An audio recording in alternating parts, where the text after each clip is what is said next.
அலைக்கும் வல் முர்சலாத்தில் உர்ஃபா வல் ஆசிஃபாத்தி அஸ்ஃபா. வேகமாக வீசக்கூடிய காற்றின் மீது சத்தியமாக அப்படின்னு சொல்ற அல்லாஹ் சொல்றான். சுப்ஹானல்லாஹ். இது ஏன் அப்படி சொல்றான் அப்படின்னா, அல்லாஹ் சொன்னா மட்டும்தான் இந்த காற்றை வீசும். நீ வேகமா வீச அப்படின்னு சொன்னா வேகமா வீசுவோம், நீ வீசாத நிறுத்திடு அப்படின்னா அது நின்று போயிடும்.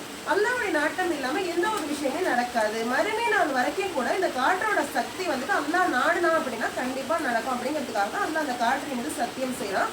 அல்லாஹ் வேகமா வீசு அப்படின்னு சொல்லி இது அளவுக்கு மீறி வேகமா வீசுச்சு அப்படின்னா புயலா மாறிடும். புயல் ஆச்சுன்னா என்ன ஆகும் அப்படின்னா ஒரு மரமட்டை கூட இல்லாத அளவுக்கு ஆயிடும்.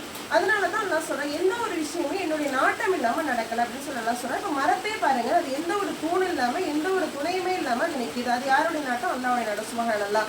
தண்ணியை வந்து ஒரு பக்கெட் தண்ணியை நம்மளால வானத்துல இருந்து ஊற்ற முடியுமா? அல்லாஹ் பாருங்க, உலகம் ஃபுல்லாவே அல்லாஹ் இந்த தண்ணியை கொடுக்குறான், மழை நீரை. சுப்ஹானல்லாஹ்.